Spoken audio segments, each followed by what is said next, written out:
Preparando o domingo.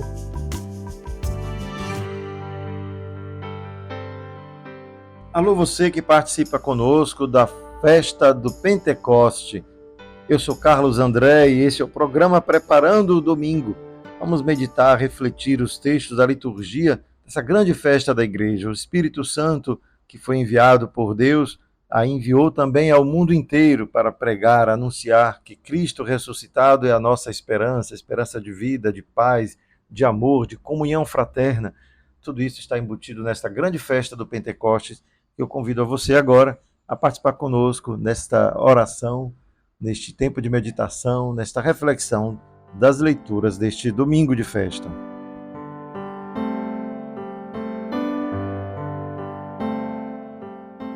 Venha Espírito do Pai e do Filho, venha Espírito de amor, venha Espírito de infância, de paz, de confiança e de alegria. Vem alegria secreta que brilhas através das lágrimas do mundo. Vem Espírito Santo, vida mais forte que nossas mortes. Vem Pai dos pobres e advogado dos oprimidos. Vem luz da eterna verdade e de amor derramado em nossos corações. Permanece em nós, Santo Espírito de Deus. Não nos abandones, nem no duro combate da vida, nem no momento em que tocarmos o final da caminhada. Vem, Santo Espírito de Deus. Amém. A primeira leitura é a leitura dos Atos dos Apóstolos. Quando chegou o dia de Pentecostes, os discípulos estavam todos reunidos no mesmo lugar. De repente veio do céu um barulho, como se fosse uma forte ventania, que encheu a casa onde eles se encontravam. Então apareceram línguas como de fogo, que se repartiram e pousaram sobre cada um deles. Todos ficaram cheios do Espírito Santo e começaram a falar em outras línguas, conforme o Espírito os inspirava.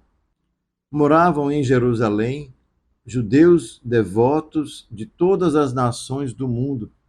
Quando ouviram o barulho, juntou-se a multidão e todos ficaram confusos, pois cada um ouvia os discípulos falarem sua própria língua. Cheios de espanto e de admiração, diziam: esses homens que estão falando não são todos galileus? Como é que nós os escutamos na nossa própria língua? Nós que somos partos, medos e elamitas, habitantes da Mesopotâmia, da Judéia e da Capadócia, do Ponto e da Ásia, da Frígia e da Panfilha, do Egito e da parte da Líbia próxima de Cirene, também romanos que aqui residem, judeus e prosélitos, cretenses e árabes, todos nós os escutamos anunciarem as maravilhas de Deus na nossa própria língua. Essa é a descrição que o livro de Atos dos Apóstolos nos faz daquele momento em que o Espírito Santo desce sobre os discípulos, reunidos em Jerusalém, como línguas de fogo que se repartem, como uma ventania que entra na sala e que faz com que aquele ambiente se transforme em um ambiente que recorda um pouco o que aconteceu quando Moisés subiu a montanha e recebeu as tábuas da lei. Lá nós encontramos a descrição de que a montanha tremeu e que um fogo saía da montanha, e tudo isso faz a gente então recordar que algo de semelhante também é dito aqui. Existe uma manifestação de Deus. É também comum a gente encontrar em textos muito antigos, né, que as manifestações divinas elas podem ser dadas também através de línguas de fogo. Isso para dizer que no imaginário das pessoas da época, essa forma de descrever é uma forma de dizer Deus se manifestou ali, existiam os sinais. Portanto, nenhum de nós precisa imaginar na nossa mente, não é, uma espécie de fogo sobre a cabeça de cada um dos discípulos, como se ele fosse um fogo real, mas é um fogo que é simbólico, né? Representa esse fogo espiritual, esse fulgor que vem de dentro por sermos tomados por uma esperança, por uma alegria, por um entusiasmo, e que cada um de nós já experimentou isso em algum momento. Então aqui a gente tem um momento de grande entusiasmo da parte das comunidades, quando elas percebem que a ressurreição de Jesus, após a sua ascensão, agora representa para cada um de nós um compromisso de anúncio, de dizer aquilo que Jesus fez, não morreu com ele, mas pelo contrário, ele cumpriu a sua promessa de que ele não se afastaria dos seus discípulos, mas pelo contrário, o Espírito Santo lhes ensinaria todas as coisas. É esse aspecto, né, do Espírito Santo que nos ensina, é aqui também de alguma forma manifestado quando nos fala de que eles proclamavam e as pessoas em línguas e lugares diferentes escutavam tudo na sua própria língua. Fenômenos extraordinários como esses que fazem então esse evangelho, melhor, esse trecho de Atos dos Apóstolos, representar para nós leitores esse momento crucial em que a igreja pode se reconhecer ali de alguma maneira como a sua carta de nascimento.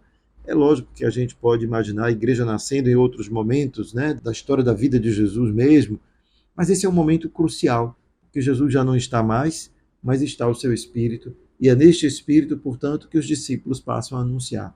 E aí vemos como toda essa lista de nações que estão ali representam as nações conhecidas da época, o que faz com que a gente tenha uma ideia ampla daquilo que é o alcance do Evangelho. Habitantes da Mesopotâmia, lá no norte, né, do mundo conhecido da época.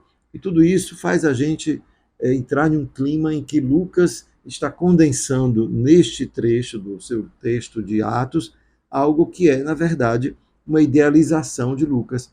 Lucas idealiza o momento do nascimento da igreja, do nascimento da fé em Jesus Cristo através do Espírito, através de um grande evento que recorda, portanto, este evento primordial que foi a aliança que foi realizada no deserto com Moisés. É bem interessante perceber isso, que o texto bíblico ele não parte de uma expectativa que talvez seja a nossa, né, de um relato que seja historicamente comprovado, mas o evangelista, aquele que escreve, ele tem uma intenção pedagógica, pastoral algumas vezes, ou a gente poderia dizer sempre, quase sempre, catequética, está querendo nos ajudar a compreender uma realidade espiritual usando aquelas imagens, aquilo que é, digamos assim, a experiência espiritual do seu tempo. Então, na experiência espiritual do tempo de quem escreve, essas formas de mostrar que o Espírito Santo encheu de alegria os discípulos, trouxe entusiasmo para a fé, e esta fé foi anunciada a todos os lugares, e a linguagem da fé era capaz de ser compreendida por todos. Isso está sendo descrito aqui através de uma narrativa, de uma maneira de contar as coisas que, para o nosso ouvido moderno, parece estar relatando um fato, né, ocorrido assim, com data e hora precisa. Mas, ao contrário, aqui temos uma grande manifestação parabólica, alegórica, como a gente queira contar, para nos dizer que o objetivo de Lucas é um objetivo que não é o objetivo do historiador, mas é o objetivo espiritual, de mostrar que Deus tomou a sua comunidade pelas mãos e deu por dentro um entusiasmo que os inflamou a anunciar a palavra a todo mundo. Esse é o sentido desse texto, né? E é assim, então, que as leituras vão nos conduzir. Veja que o Salmo 103, que é recordado hoje, vai recordar justamente esta ação do Espírito renovadora. Enviai o vosso Espírito, Senhor, e da terra toda a face renovai. A ação renovadora do Espírito é o que move os discípulos, portanto. E esta ação é acompanhada de um grito de louvor. Bendizei, ó minha alma, ao Senhor, ó meu Deus e meu Senhor, como sois grande. Como não fazer isso? Como não se encher de louvor quando se sente tomado por uma força espiritual que nos faz ver o mundo com outro olhar, um olhar de esperança, um olhar confiante, um olhar que nos leva a agir conforme a esperança que nos foi anunciada, não é a esperança de que o mal, a tristeza, a dor, o sofrimento que neste mundo tantas vezes nos abate, ela terá um fim um dia, porque Cristo ressuscitou. Cristo ressuscitou, essa é a chave que gira na nossa vida muita coisa, né? É assim que a gente vê, então, a carta de São Paulo aos Coríntios, nos deixar, portanto, algumas dicas de como é, então, que age uma comunidade que foi tocada pela ação de Deus, pela ação do Espírito. E ele vai dizer: irmãos, ninguém pode dizer Jesus é o Senhor a não ser no Espírito Santo. Há diversidade de dons, mas o mesmo é o Espírito. Há diversidade de ministérios, mas o mesmo é o Senhor. Há diferentes atividades, mas o mesmo Deus que realiza todas as coisas em todos. A cada um é dada a manifestação do Espírito em vista do bem comum, e não para uso pessoal, não para que a gente possa se envaidecer, né? Quando o Espírito nos move a agir de uma maneira que somos capazes de mover, né, a nossa vida e de até mesmo ir ao encontro daqueles que encontram nessa palavra esperança, né? Descobrimos que há algo de novo que acontece no mundo, que acontece a partir de nós, né? E assim a gente percebe que cada um daqueles que põe o seu grão de areia na construção desse mundo novo exerce diante de Deus, portanto, um ministério, um dom. É na diversidade que a gente encontra a beleza do Espírito, né? Não é na uniformidade. Não é quando todo mundo faz a mesma coisa que a gente se sente mais feliz. Não, é quando todo mundo faz coisas diferentes e todo mundo colabora para o bem de todos. E tudo isso faz engrandecer a beleza, a riqueza da humanidade, da igreja, da fé. E aí São Paulo continua dando, né, através de um exemplo, como isso é real na vida cotidiana. E ele diz, como o corpo é um, embora tenham muitos membros, e como todos os membros do corpo, embora sejam muitos, formam um só corpo, assim também acontece com Cristo. De fato, todos nós, judeus ou gregos, escravos ou livres, fomos batizados em um único Espírito, para formarmos um único corpo, e todos nós bebemos de um único Espírito. Isto é, não há uma divisão interna dentro de nós somente porque temos opiniões diferentes. Não deveria haver divisão interna quando externamente exprimimos os nossos desejos, nossas diferentes opiniões. É preciso conservar essa unidade espiritual de todos nós. Quando dizemos na igreja que precisamos dialogar, para que a gente possa caminhar juntos, mas cada um pode manter, digamos, a sua maneira de pensar, desde que tenhamos um compromisso com o Espírito, né? Esse Espírito de comunhão, que quer fazer com que prevaleça sobre nós aquilo que nos une. Quando nos encontramos com um irmão de uma outra comunidade cristã, evangélica, protestante, qualquer que seja a sua denominação, temos que buscar nesta conversa qual é o Espírito que nos une, qual é a esperança que nos move. E se encontramos unidade ali, fiquemos ali. Para que perder tempo discutindo sobre aquilo que nos divide, porque são opiniões diferentes, quem sabe interpretações diferentes do fenômeno da fé, daquilo que tudo que foram as tradições transmitidas. Muito mais agradável a Deus seremos, quanto mais encontrarmos motivos de dar as mãos, de sorrir juntos, de compartilhar a fé e a esperança. É isso que realmente nos faz sinal no mundo, sinal de unidade, sinal de que cultivamos dentro de nós o mesmo Espírito. É esse Espírito que nos move, que nos faz então viver unidos. É assim que as leituras de hoje nos convidam a viver essa experiência do Pentecostes como experiência de comunhão, de amor, de fraternidade. Aleluia, aleluia, aleluia, aleluia.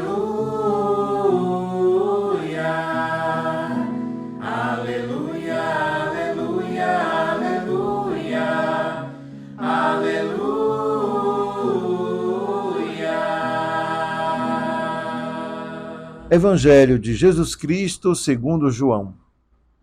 Ao anoitecer daquele dia, o primeiro da semana, estando fechadas, por medo dos judeus, as portas do lugar onde os discípulos se encontravam, Jesus entrou e, pondo-se no meio deles, disse: A paz esteja convosco. Depois destas palavras, mostrou-lhes as mãos e o lado. Então os discípulos se alegraram por verem o Senhor. Novamente Jesus disse: A paz esteja convosco. Como o Pai me enviou, também eu vos envio. E depois de ter dito isso, soprou sobre eles e disse: Recebei o Espírito Santo. A quem perdoardes os pecados, eles lhes serão perdoados. A quem não os perdoardes, eles lhes serão retidos. Eu acho lindo esse Evangelho de João. Sabe por quê?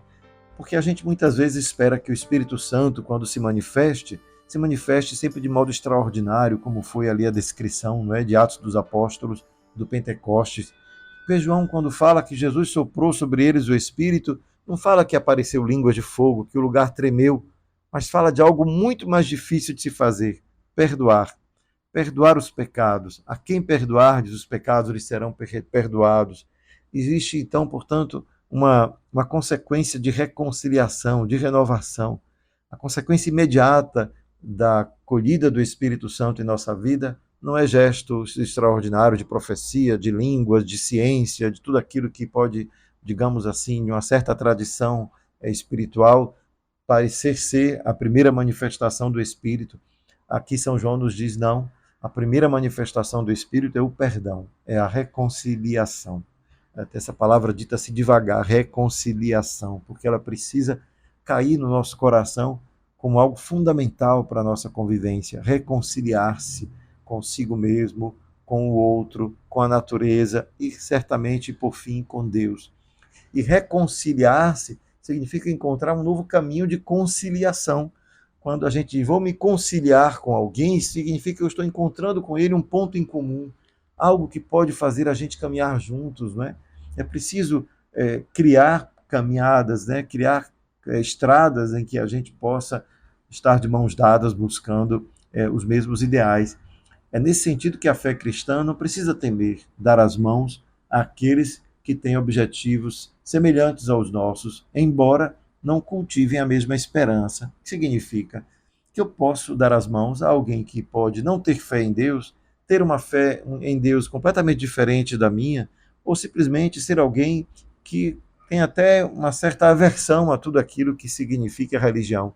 Mas ele pode caminhar comigo de mãos dadas quando, movido pelo Espírito, eu e ele nos identificamos como aquele que deseja que a obra de Deus se realize. Qual é a obra de Deus? Qual foi a obra que Jesus realizou neste mundo, senão um anúncio de um reino que vem para todos, um reino que significa que não haja pobres entre nós, um reino que significa que a palavra de Deus foi anunciada aos pobres, o reino de Deus significa um mundo onde a justiça e a paz prevaleçam sobre o orgulho, o ódio, a ganância. Cada ser humano que condivide conosco esse ideal, condivide conosco uma esperança evangélica. Pode ser que ele não tenha consigo a sua esperança de, a partir dessa sua sensibilidade para a humanidade, descobrir que é Deus que age nele. Mas você, eu que temos fé, podemos olhar para este irmão e dizer, você não sabe, mas é Deus que está agindo em você. Quando você supera o egoísmo, supera a ganância, supera o ódio e busca construir fraternidade.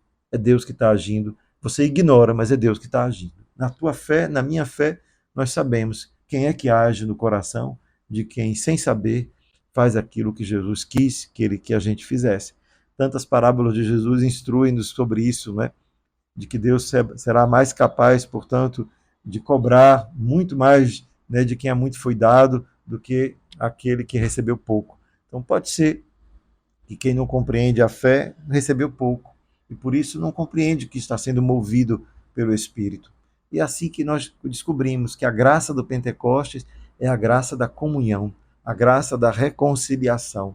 Por isso que é importante a gente reter nesse texto de João o significado que o evangelista dá para o dom do Espírito. Se o Espírito Santo está em nós, temos em nós a graça da unidade, da construção da comunhão, da fraternidade, do amor ao próximo, que representa tudo isso, né? Perdoar é o ato mais profundo de amor que cada um de nós pode realizar pelo outro, pelo irmão.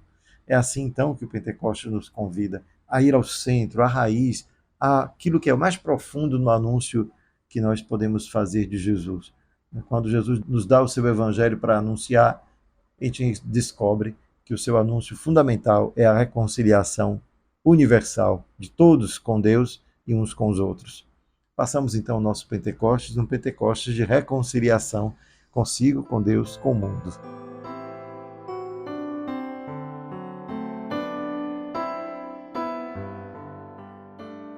Vinde, ó Espírito Santo, renovai a face da terra, é o canto que ecoa nas nossas igrejas, no nosso coração neste dia de Pentecostes, para que nós mesmos sejamos renovados no nosso desejo, na nossa vontade, na nossa esperança de sermos reconciliados.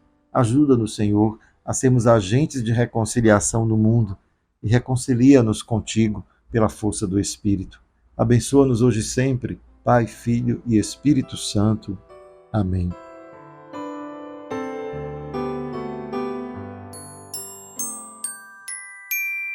Fica a dica! A dica da semana é claro, Semana de Pentecostes nos recorda que é preciso cultivar a unidade, cultivar a união, cultivar a paz. Descubra nessa semana quais são aquelas coisas que te impedem de se aproximar daqueles irmãos com os quais você tem dificuldade de conviver. Ou quem sabe, com aqueles que você não consegue aceitar muito as suas posturas. Como poderíamos nos reconciliar com essas pessoas? De que maneira seremos capazes de ser para elas sinais de unidade, de irmandade, de fraternidade? Não basta ser tolerante, mas com o intolerante precisamos encontrar uma ponte que nos permita trazê-lo de volta para o caminho de paz, de serenidade, né, de harmonia. Que nós todos possamos nos comprometer com isso. Que seja a dica nossa da semana. Construir fraternidade, ninguém solta a mão de ninguém, é preciso caminhar juntos. Fica a dica. Preparando o domingo.